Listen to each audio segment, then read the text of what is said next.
Benjamin Franklin, the boy who chased knowledge and found a nation. Imagine a young boy who loved books so much that he read every page he could find. Imagine a curious child who asked questions about the sky, storms, electricity, people, money, work, and life. This boy had almost no money, very little formal education, and no special advantages. Yet he dreamed of improving himself and helping his country.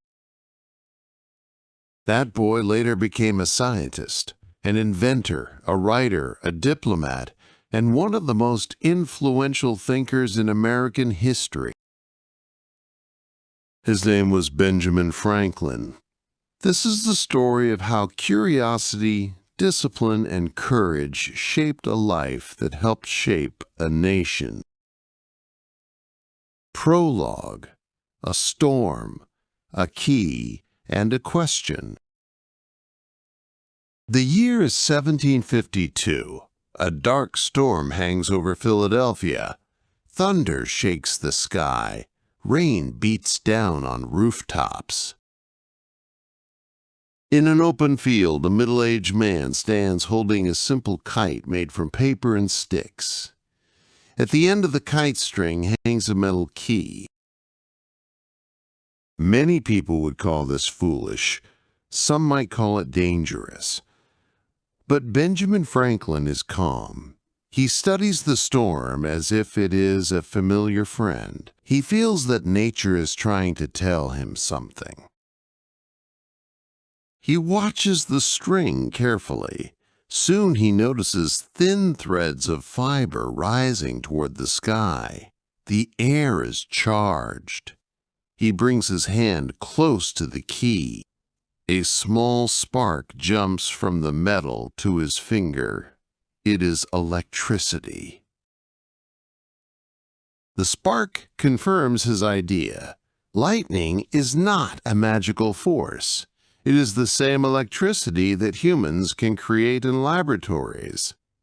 This single experiment will change the way the world understands storms, electricity, and nature itself.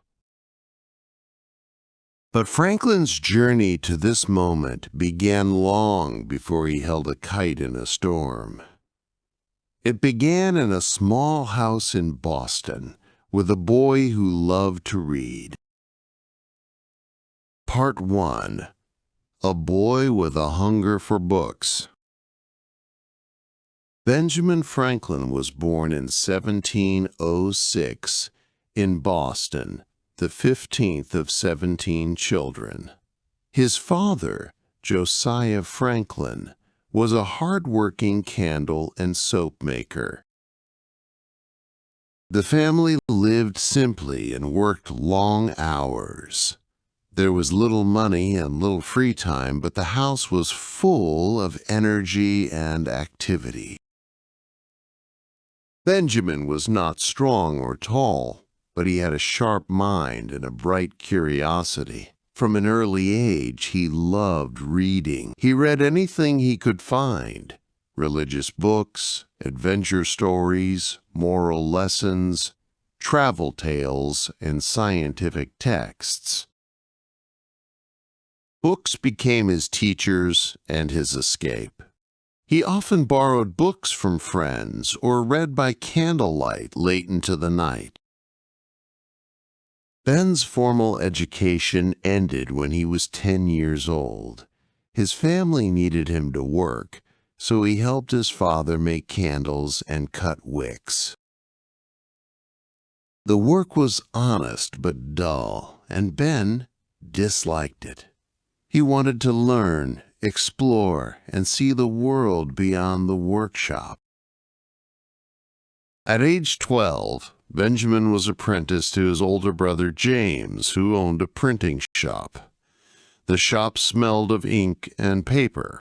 Machines pressed letters onto pages, and newspapers carried news from faraway places. Ben loved the environment immediately. Printing gave him access to ideas, arguments, and knowledge from many thinkers. He read every newspaper and pamphlet he could find. But his brother was strict and often harsh. Ben worked long hours, setting type, cleaning presses, carrying paper, and delivering printed sheets around the city. Still, he used every free moment to study. He practiced writing by copying articles and improving them. He taught himself new words and grammar. He studied science, mathematics, and philosophy. Ben also practiced something he later called self-improvement. He made small challenges for himself: write better, speak clearer, manage time wisely, save money, stay calm. These habits would guide him for the rest of his life. When he was 16, Ben secretly wrote essays under a false name, Silence Dogood, and slipped them under the print shop door at night. The newspaper published them, and people admired the writing. No one knew the author was a teenager. Ben felt proud but also trapped. His brother did not treat him with respect. Their relationship worsened, and arguments became frequent. At age 17, Benjamin Franklin made a bold decision. He left Boston. With little money and no plan except determination, he traveled south to Philadelphia in search of new opportunities. His journey toward becoming a writer, inventor, and statesman had begun. Part 2. A New Life in Philadelphia and a Mind Shaped by Experience. When 17-year-old Benjamin Franklin arrived in Philadelphia in 1723, he looked nothing like someone who would someday become a great inventor or a leader. He was tired, hungry, and almost out of money.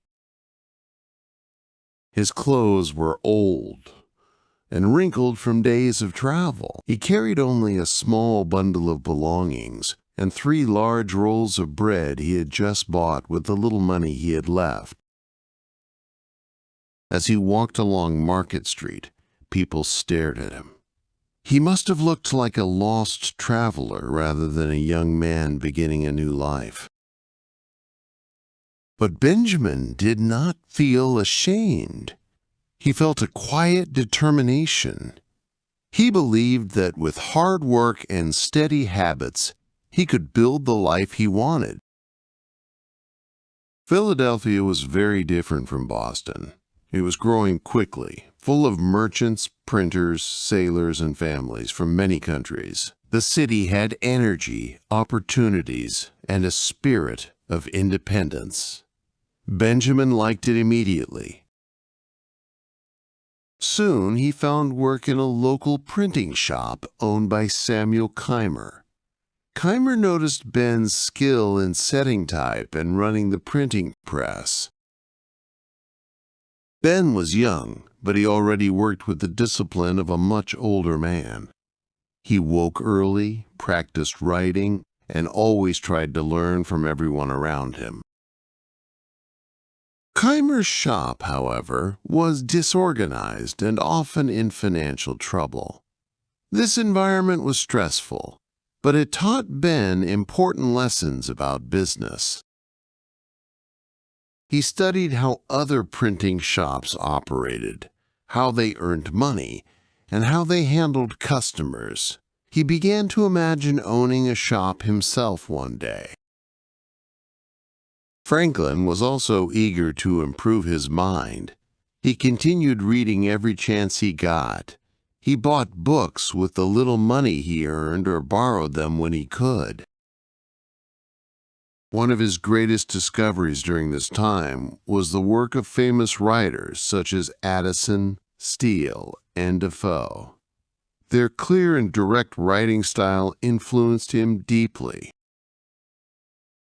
Ben practiced by rewriting their articles from memory, then comparing his version to the original. Little by little, he improved. His strong habits impressed many people in Philadelphia. One of them was the governor of Pennsylvania, Sir William Keith. After meeting Franklin, Keith told him he should start his own printing business and promised to support him. Keith's words made Ben excited. He believed that starting a business would give him independence and success. But Ben was cautious. He traveled to Boston to ask his father's advice. His father, Josiah Franklin, refused the idea. He believed Benjamin was too young to run a shop and needed more experience. Ben returned to Philadelphia disappointed but not defeated. Keith continued encouraging him and promised to send letters of credit to help Ben buy equipment in London. Trusting the governor, Ben sailed to England in 1724 to purchase printing supplies. He imagined returning to Philadelphia as a confident businessman. But when he arrived in London, he found that Keith had sent no letters, no money, and no support. Benjamin was alone in a foreign country with nothing but his skill. Once again, he had to begin from zero. Still, Franklin did not panic. He found work in 2 printing houses in London, where he became known for his strong work ethic.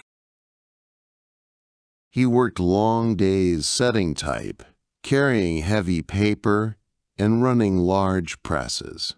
He also learned more about printing techniques, book production, and business management. In London, Franklin improved himself in other ways too.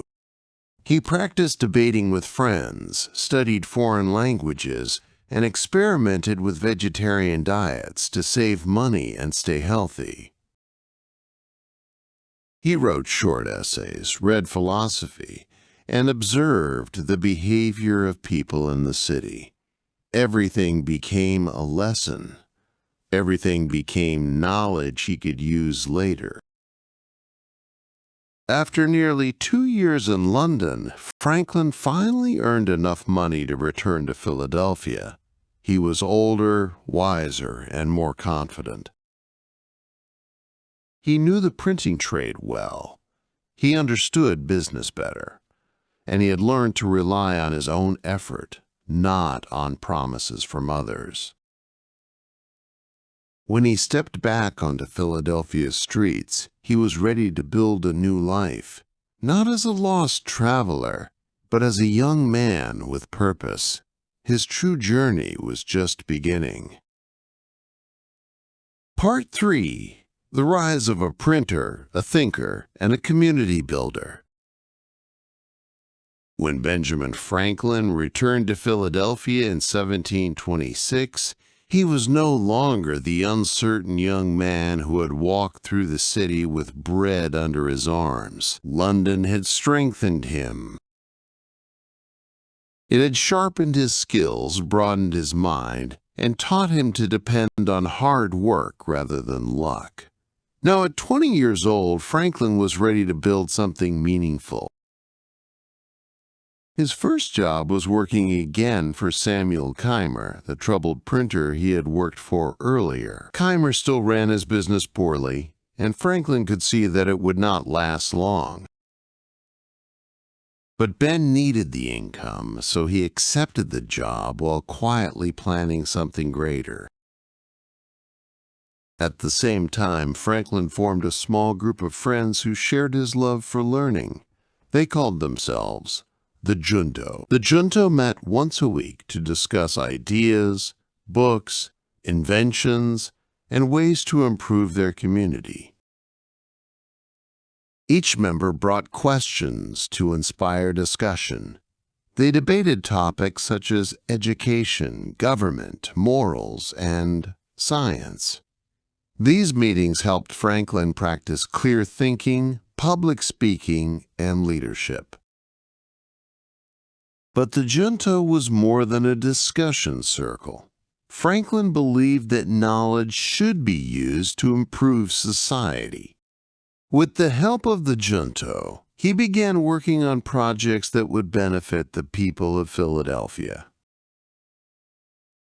One of the first ideas was a public library.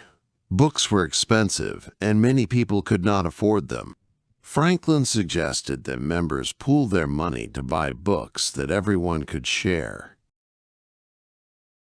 The plan worked well, and soon others joined. This became the Library Company of Philadelphia, the first successful public lending library in America. It allowed ordinary people to borrow books and improve themselves, just as Franklin had improved himself through reading. As Keimer's business continued to weaken, Franklin saw an opportunity. With the help of a partner named Hugh Meredith, he opened his own printing shop in 1728. The shop was small and not very impressive, but Franklin worked tirelessly. He printed pamphlets, forms, books, and anything customers needed. He made sure the work was high quality and delivered on time.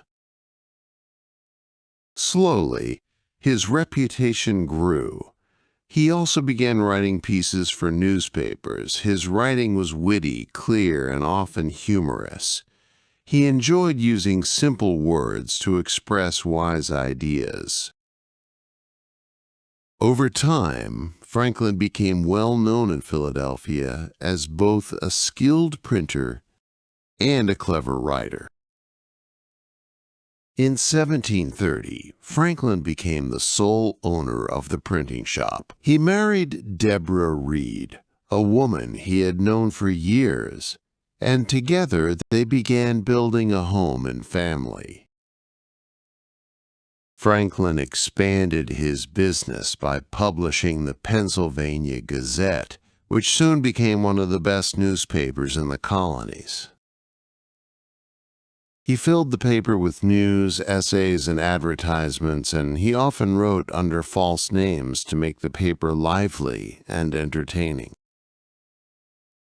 Franklin understood that knowledge and information were powerful tools. Through his newspaper, he helped shape public opinion, encouraged community projects, and urged people to think about their society. During this time, Franklin created his famous Poor Richard's Almanac. Almanacs were popular books that included calendars, weather predictions, advice, and jokes. Franklin's version became a bestseller because it combined humor with practical wisdom. Many of his sayings are still remembered today, such as, "Early to bed and early to rise makes a man healthy, wealthy, and wise. A penny saved is a penny earned. Well done is better than well said." These simple lines help people live better lives. They also helped Franklin become financially secure. But Franklin's work went far beyond printing and writing. He wanted to improve the city where he lived. With the junto's support, he helped organize the first volunteer fire department in Philadelphia. Fires were common and dangerous, and a trained group of volunteers saved many buildings and lives. He also helped create a system for street cleaning, better lighting for the city, and a local police force. Franklin believed that a strong community required cooperation. He admired people who worked together for the common good. His projects made Philadelphia cleaner, safer, and more connected. By the early 1740s, Benjamin Franklin had transformed himself from a runaway apprentice into a successful printer, an admired writer, and a respected community leader. His imagination and energy seemed endless. Yet his greatest contributions to science and politics were still ahead, and one stormy experiment would soon change everything. Part 4. Discovering electricity and the birth of a statesman. By the mid-1740s, Benjamin Franklin had built a successful printing business and earned a good reputation across the colonies. His newspapers, essays, and almanacs made him known as a clever writer and a practical thinker. His community projects made Philadelphia safer and more organized. But Franklin was not satisfied. His mind was always searching for new ideas, and his curiosity was about to lead him into the world of science. Franklin had long been fascinated by natural forces. Weather, storms, heat, and electricity all captured his attention. At that time, electricity was a mystery. Scientists in Europe performed small experiments that produced sparks, shocks, and strange effects, but no one truly understood what electricity was. Many people believed it was a magical fluid or a special fire. When Franklin read reports of these experiments, he became excited. He began repeating them with materials he found in his shop: glass tubes, metal rods, silk cloth, and wax. Soon his house became filled with equipment. Sparks jumped from metal surfaces. Objects moved when rubbed. Leyden jars, early storage devices for electric charge, lined his shelves. Franklin studied electricity carefully and recorded every observation. He saw patterns in the behavior of charges and began forming theories. Unlike many others, he believed electricity was a single force that could be increased or decreased. He introduced the terms positive and negative, which are still used today. His experiments grew more complex. He studied how electric charges moved through materials and how they created light. He shocked himself many times and even shocked friends during demonstrations. But what he really wanted to understand was lightning. Lightning had terrified humans for thousands of years. Many believed it was a sign of anger from the heavens. Franklin questioned this. He suspected lightning was simply a large form of the electrical sparks he created in his workshop. To test this idea, Franklin proposed an experiment involving a tall iron rod in a storm. But before he could complete it, he performed a simpler and safer version: the famous kite experiment. In 1752, during a thunderstorm, Franklin and his young son William launched a kite made of silk and a thin wire. At the end of the string, Franklin attached a metal key. He stood in a dry place to avoid danger and observed the kite as it rose into the charged air. When Franklin brought his knuckle close to the key, a spark jumped. It was electricity drawn from the storm clouds.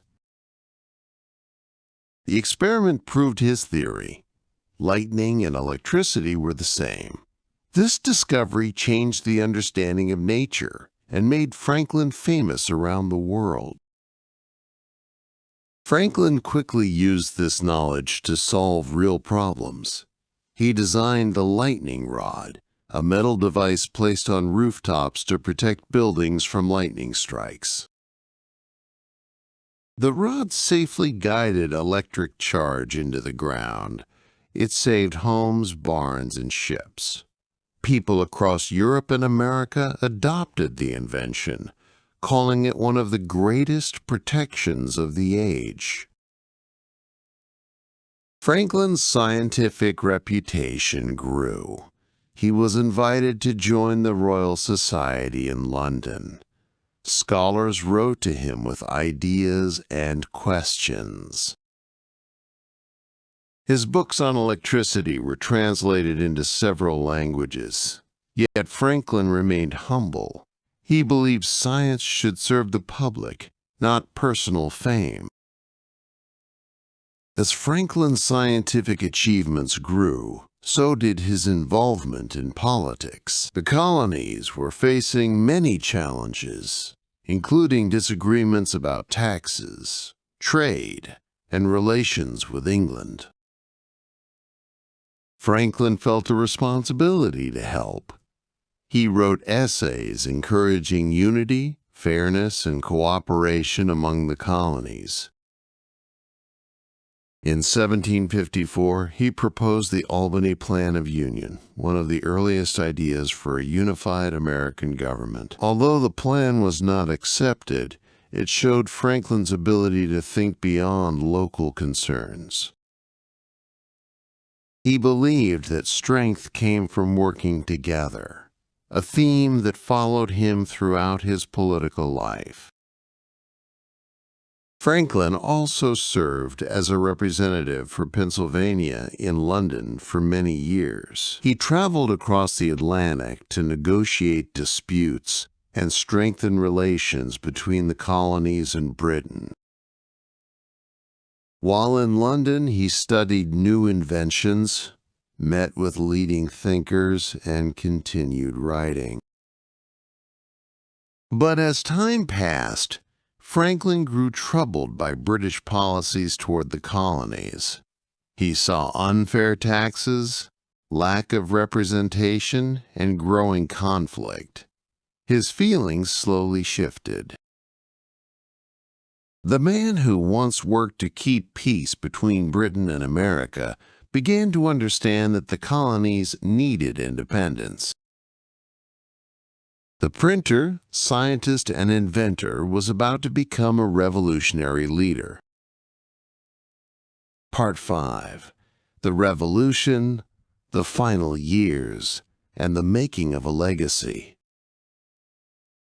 As tensions grew between the American colonies and Great Britain, Benjamin Franklin found himself at the center of a historic turning point.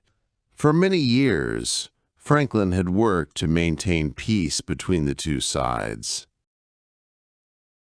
He believed in cooperation. He believed disagreements could be solved through reason. But by the late 1760s and early 1770s, he saw that British leaders refused to listen to colonial concerns. They passed laws that taxed the colonies without giving them a voice in government. They punished protests with harsh measures. Franklin tried writing letters, meeting officials, and negotiating. He used logic and calm arguments. But nothing changed. In 1774, after a humiliating meeting before the British Privy Council, Franklin realized that peaceful compromise was no longer possible. He returned to America with a new understanding. The colonies needed to stand together and guide their own future.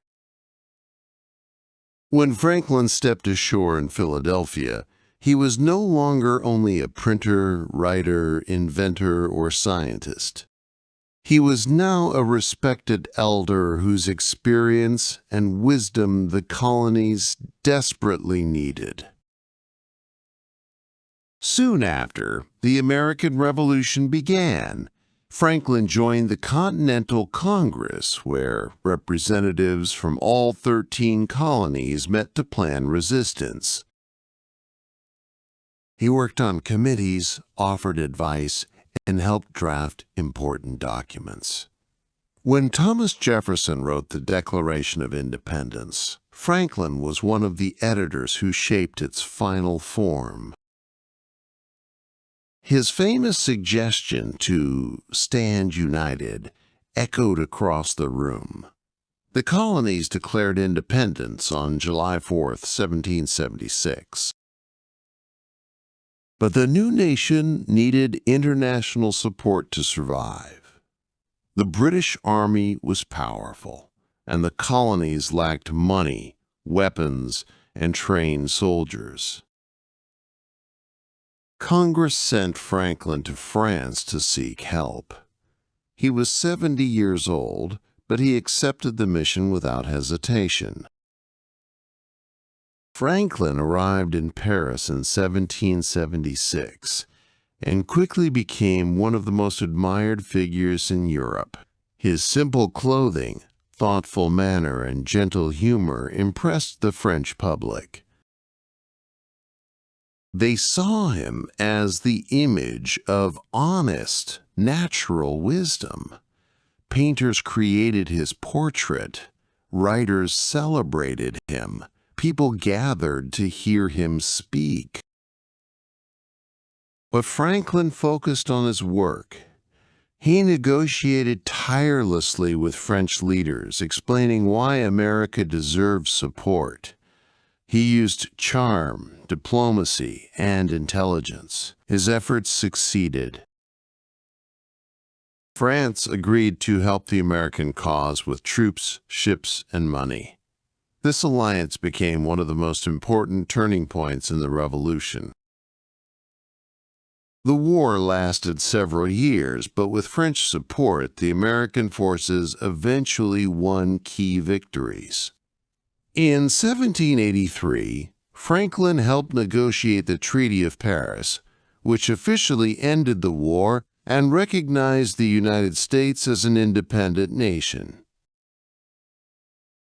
After nearly a decade in France, Franklin returned home. He was older now, but his mind remained sharp. The new country needed a strong government, so Franklin joined the Constitutional Convention in 1787. He was 81 years old and often needed help walking, but he attended meetings faithfully. He spoke rarely, but when he did, the room grew quiet. His advice helped guide the discussions toward compromise. When the U.S. Constitution was completed, Franklin supported it strongly. He believed it was not perfect, but it was the best system that could bring the states together and keep the new nation stable. In his final years, Franklin continued writing essays on science, society, and moral responsibility. One of his last public acts was signing a petition to end slavery in America.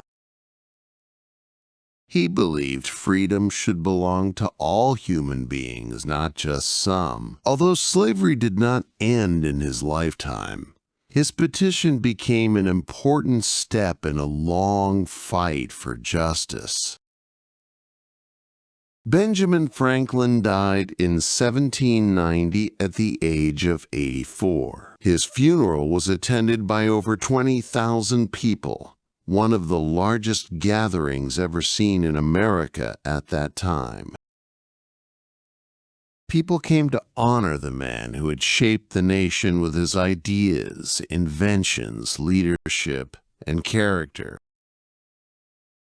Franklin left behind a legacy that touched nearly every part of American life. He helped build public libraries, fire departments, hospitals, and universities. He improved science, government, communication, and community life. He showed that self-discipline, curiosity, and service could transform a poor boy into one of history's most influential thinkers. Benjamin Franklin's story reminds us that a single lifetime, guided by purpose and learning, can shape the destiny of a nation. Epilogue.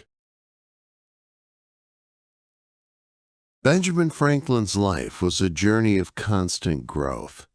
He began as a boy with little money, little schooling, and few opportunities. Yet through curiosity, discipline, and a desire to serve others, he became a writer, scientist, inventor, diplomat, and one of the founders of a new nation. Franklin never stopped learning. His experiments with electricity changed the world's understanding of nature. His inventions, such as the lightning rod and the Franklin stove, improved the safety and comfort of daily life. His writings shaped public thought, and his leadership helped guide the American colonies to independence. But Franklin's greatest legacy may be his belief that a person should always try to become better than they were yesterday. He believed that society improves when individuals improve themselves. Through simple habits, honest effort, and steady discipline, he showed that ordinary people can do extraordinary things. In his final years, Franklin looked back at his life, not with pride, but with gratitude. He believed he had lived a useful life, and for him, that was enough. His story continues to inspire people who want to learn, grow, and make a positive difference in the world. Moral lesson. Benjamin Franklin's life teaches several important lessons. 1. Self-improvement leads to opportunity. Franklin worked on himself every day. He practiced writing, reading, and personal discipline. His steady effort opened doors that once seemed impossible. 2. Knowledge is a powerful tool. Franklin used books to educate himself. His learning became the foundation for his inventions, his writing, and his leadership. 3. Serve your community. Franklin created libraries, fire departments, and community projects because he believed society becomes stronger when people work together. 4. Think boldly and practically. Franklin combined imagination with practical problem solving. He asked big questions, then turned answers into inventions or policies that helped others. 5. Stay humble and keep growing. Even in old age, Franklin continued learning and improving. He knew that growth never truly ends. Thank you for watching this Benjamin Franklin story on Lingua Tales. If this narrative helped you learn English or inspired you to continue growing and improving, please support the channel so we can create more stories like this. Please like this video. Subscribe to Lingua Tales. Turn on the notification bell so you never miss a new story. Share this video with friends or students who enjoy learning through storytelling. In the comments, you can answer this question. What is one small habit you want to improve in your own life? Your small habit today could become a great achievement tomorrow.